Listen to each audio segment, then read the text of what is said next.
हिंदू सम्राट छत्रपति शिवाजी के स्वर्गारोहण की 346 वर्षगांठ मनाते समय हिंदू साम्राज्य दिवस के उत्सव का बेहद महत्व है।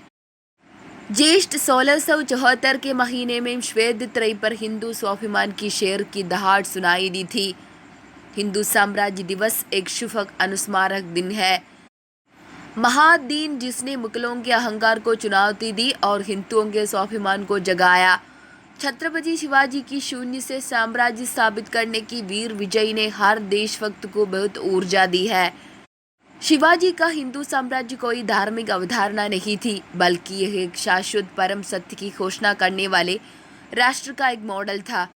रायगढ़ की ऊंची पहाड़ियों से निकलने वाली आवाज क्षितिज पर गूंज उठी। शिवाजी ने धर्म के आधार पर हिंदू साम्राज्य की स्थापना की, जिसे उन्होंने आम लोगों, किसानों और श्रमिकों के माध्यम से हासिल किया था। उन्होंने घोषणा की, सुशासन, पारदर्शिता, भागीदारी, जवाबदेही और कानून के शासन के सिद्धांतों पर आधारित है। शिवाजी ने अपने रिश्तेदारों को सत्ता के केंद्रों में बदल दिया, जब उनके अपने रिश्तेदार औरंगजेब के किलों में अधिकारी बन गए। शिवाजी सिर्फ एक राजनेता से बढ़कर थे, वे एक राजनीतिक धर्मशास्त्री थे जो राष्ट्रीय भावना की नब्ज को जानते थे। उनके पास उद्देश्य की स्पष्ट समझ थी। उन्होंने हिंदू साम्राज्य की स्थापना के माध्यम से राष्ट्र की अस्मिता को मजबूत किया। इसलिए उसने मौर्य साम्राज्य और गुप्त साम्राज्य की तरह अपने ही वंश के नाम पर साम्राज्य स्थापित नहीं किया। शिवाजी के विचार में उद्देश्य केवल राष्ट्र को ऊपर उठाना था।